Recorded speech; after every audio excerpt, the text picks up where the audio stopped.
नमस्कार बंधुओं, आज हम करने जा रहे हैं प्राणायाम, जो हमारे स्ट्रेस को समाप्त करता है, हमारे लिए नई ऊर्जा प्रदान करता है। जो लोग अपने जीवन में निराशा से ऊब चुके हैं, उदासीनता आ चुकी है, बीमारी के कारण से उनका मन किसी काम में नहीं लगता, तो इन सभी चीज़ों को दूर करता है हमारा प्राणायाम। प्राणायाम करने के लिए सुबह का समय सबसे उत्तम माना जाता है और इसमें हमें गृह कलेश से भी दूर रहना होता है। घरों में, परिवारों में अक्सर ये सब विवाद चलते रहते हैं, तो हमें अपने को किस तरह से सही रूप से काम करने के लिए तैयार करना है। तो प्राणायाम पहले हम सीधे बैठेंगे और खाली पेट होना चाहिए सुबह के समय, और इस तरह से बैठेंगे और सबसे पहले हम करेंगे अनुलोम विलोम, जिससे हम अपने अंदर ऑक्सीजन को खींचते हैं और बाहर निकालते हैं, जिससे हमारी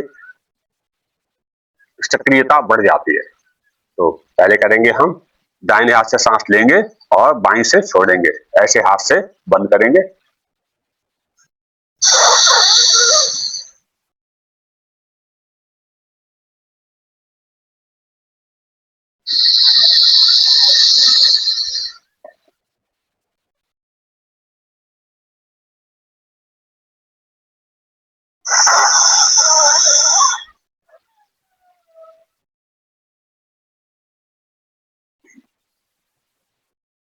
इस तरह से करते रहेंगे तो आपके नासिका के जो द्वारों में रुकावट है वो धीरे धीरे दूर होती है और नलियां खुल जाती हैं।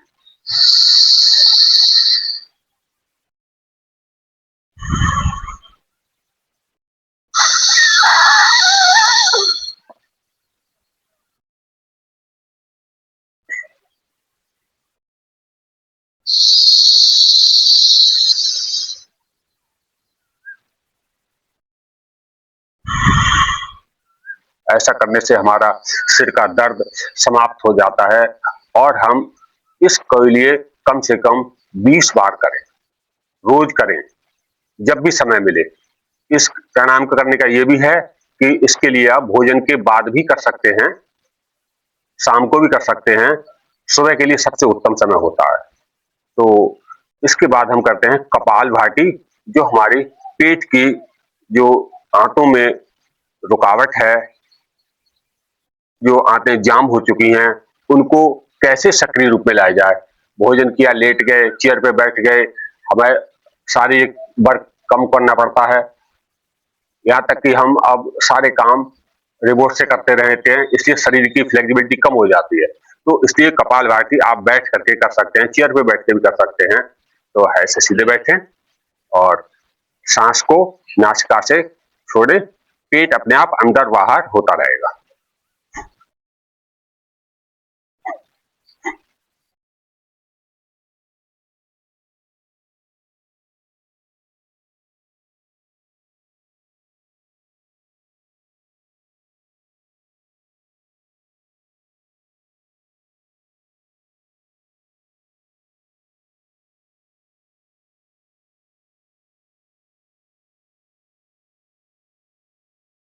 शुरू शुरू में करते हैं तो थोड़ा दर्द होता है, लेकिन धीरे धीरे प्रैक्टिस करते रहें और पहले नासिका से सांस आना जाना कम होता है, बाद में सांस तेजी से आने लगती है और दर्द हो तो थोड़ा रुक जाएं, 10-20 बार करने के बाद फिर 10 बार करें तो ठीक रहेगा।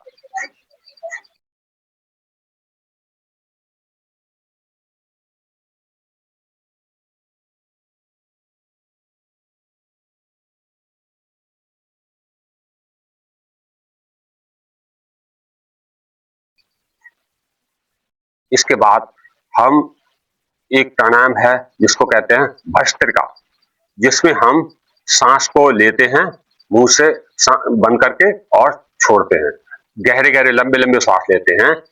टच करें।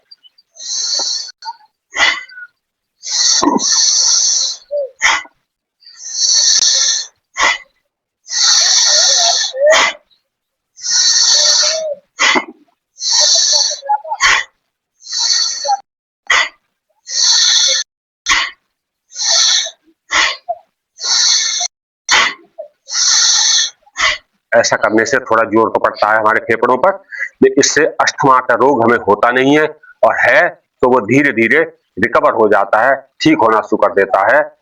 लेकिन करें रोज, अगर दिक्कत है तो कम करें, धीरे-धीरे करें। ये नहीं है दर्द हो रहा है, कोई परेशानी हो रही है तब भी करे जा रहे हैं, यही सावधानी रखने की ज़रूरत है। प्राणायाम हमारे लिए नई ऊर्जा का संचार करता है।